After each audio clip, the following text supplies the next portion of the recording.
నమస్తే, welcome to Bharati TV. నేను బాపయ్య. ఆంధ్రప్రదేశ్కి కేంద్ర ప్రభుత్వం ఒక అదిరిపోయే గుడ్ న్యూస్ చెప్పింది. ప్రభుత్వం ప్రతిపాదించిన 21,000 కోట్ల రూపాయల గ్రీన్ ఎనర్జీ కారిడార్ ప్రాజెక్టుకి పచ్చజెండా ఊపింది. సో ఈ ప్రాజెక్టు ద్వారా రాయలసీమ, ఉత్తరాంధ్ర జిల్లాల మధ్య 1200 కిలోమీటర్ల విద్యుత్ లైన్లు వేస్తారు. దీనివల్ల ఇక మనం చూసుకుంటే 10,000 మెగావాట్ల విద్యుత్ సరఫరా నెట్వర్క్ అందుబాటులోకి వస్తుంది. కేంద్ర ఇంధన మంత్రిత్వ శాఖలో రాష్ట్ర అధికారులు జరిపిన చర్చల అనంతరం ఆమోదం తెలిపారట. అయితే ఈ ప్రాజెక్టుకు అవసరమైన నిధులను 2026-27 బడ్జెట్లో కేటాయించేందుకు కేంద్రం అంగీకారం కూడా తెలిపింది.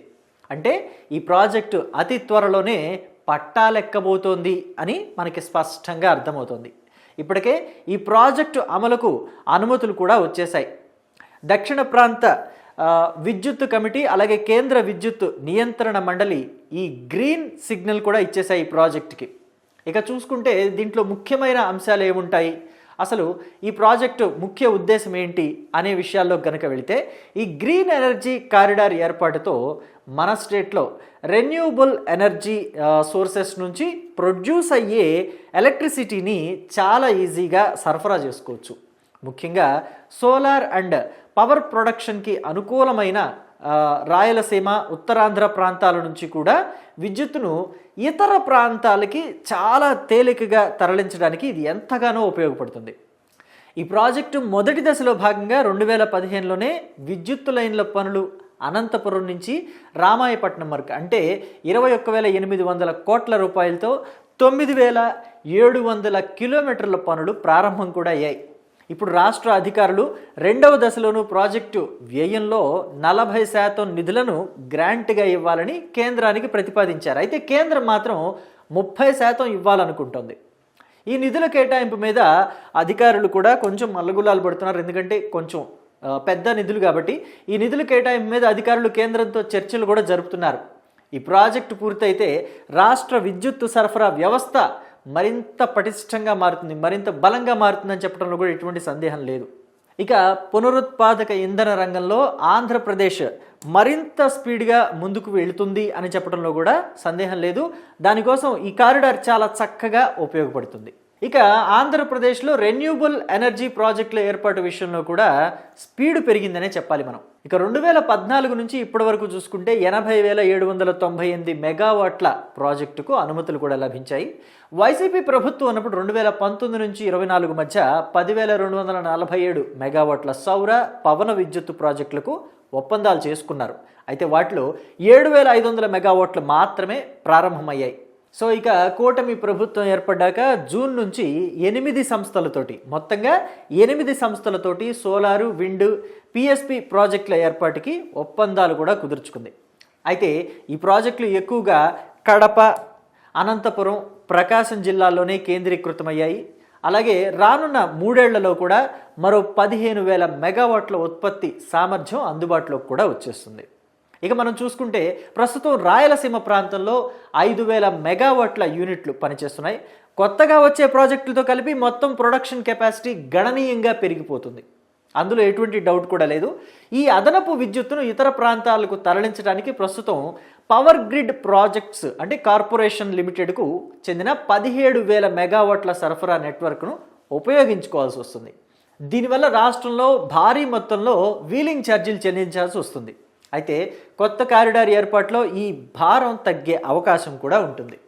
గత ప్రభుత్వ హయాంలో చూసుకుంటే అప్పుడు చేసుకున్న ఒప్పందాల్లో చాలా ప్రాజెక్టులు అనుకున్న స్థాయిలో ముందుకు కదలలేదు. కేవలం 7,500 మెగావాట్ల సామర్థ్యం గల ప్రాజెక్టులు మాత్రమే వాస్తవంగా ముందుకు కదిలాయి, ప్రారంభమయ్యాయి. ఇక ఇది ఆశించిన దానికన్నా చాలా తక్కువగానే ముందుకు వెళ్ళింది అని చెప్పాలి. అయితే కూటమి ప్రభుత్వం మాత్రం వేగంగా పావులు కదుపుతోంది, ముందుకి అడుగులు వేస్తోంది. ఈ ఎలక్ట్రిసిటీకి సంబంధించి జూన్ నెల నుంచే 38 సంస్థలతోటి ఒప్పందాలు కూడా కుదుర్చుకుంది. ఈ ప్రాజెక్టులు ప్రధానంగా రాయలసీమ జిల్లాలోనే ఏర్పాటు కానున్నాయి. దీనివల్ల ఆయా ప్రాంతాల్లో విద్యుత్తు ఉత్పత్తి పెరగడంతో పాటుగా ఉపాధి అవకాశాలు కూడా పెరుగుతాయి. ఎందుకంటే రాయలసీమలో పంటలు పండవని, ఉద్యోగాలు లేక అక్కడి వాళ్ళంతా కూడా ఇబ్బందులు పడుతున్నారని, అటు వ్యవసాయం మీద ఆధారపడే వాళ్ళకి ఇబ్బందే, ఇటు ఉద్యోగాలు లేని వాళ్ళకి ఇబ్బందే, కాబట్టి అది రాయలసీమలో ఏర్పాటు చేయాలని చెప్పేసి ఎక్కువగా చూస్తున్నారు. ఇక విద్యుత్తు సరఫరాలో అంతరాయాలు లేకుండా చూడటానికి power grid corporation of India limited, Transco తమ సబ్స్టేషన్లను ఒకదానితో ఒకటి అనుసంధానం చేసుకోబోతున్నాయి. దీనివల్ల ఒక చోట సమస్య వస్తే మరో చోట నుంచి కరెంటు సరఫరా కూడా తీసుకోవచ్చు. దానికి చాలా వీలుగా ఉంటుందన్నమాట ఈ ప్రాసెస్. అందుకే ఓర్వకల్లు, గనిలోని 767 kV సబ్స్టేషన్లతో పాటుగా నక్కపల్లి, కాకినాడ, గంగవరం, సత్తెనపల్లి, గుడివాడ, పొదిలి, అస్పరి, అలాగే వేమగిరి, రామాయపట్నం, కృష్ణపట్నం వంటి మొత్తం 17 సబ్స్టేషన్లను ఈ కారిడార్లోకే తీసుకొస్తున్నారు, కలుపుతున్నారు. ఇవన్నీ 400 kV కెపాసిటీ కలిగినవే. అంతేకాకుండా అనకాపల్లి, ప్రకాశం, అనంతపురం, కర్నూలు జిల్లాల్లో కొత్తగా ఏర్పాటు చేయబోయే సబ్స్టేషన్లను కూడా వీటికి అనుసంధానించాలని కూడా డిసైడ్ అయ్యారు. సో కాబట్టి ఇది ఎంతగా ఉపయోగపడుతుందో మనం అర్థం చేసుకోవచ్చు. ఈ అనుసంధానం వల్ల, ఇలా అనుసంధానం చేయటం వల్ల విద్యుత్తు సరఫరా మరింత పటిష్టంగా మారుతుంది. ఏదైనా సబ్స్టేషన్లో సాంకేతిక లోపం అంటే టెక్నికల్ ప్రాబ్లం వచ్చి కరెంటు సరఫరా ఆగిపోయింది అనుకోండి, వెంటనే మరో స్టేషన్ నుంచి ఎలక్ట్రిసిటీ సప్లై తీసుకుంటారు. దానివల్ల అనుసంధానం చేసుకోవడం వల్ల వినియోగదారులకు ఎక్కడా కూడా ఇబ్బంది ఉండదు, నిరంతరాయంగా కరెంటు అందుతూనే ఉంటుంది. ఇప్పటికే ఉన్న సబ్స్టేషన్లతో పాటు కొత్తగా నిర్మించబోయే సబ్స్టేషన్లను కూడా ఈ నెట్వర్క్లో చేర్చడం వల్ల భవిష్యత్తు అవసరాలకి, అంటే ఫ్యూచర్ మన యూటిలైజేషన్కి ఇది చాలా ఉపయోగకరంగా ఉంటుంది. ఎక్కడా కూడా బ్రేకేజ్ ఉండదు ఎలక్ట్రిసిటీ సప్లైలో.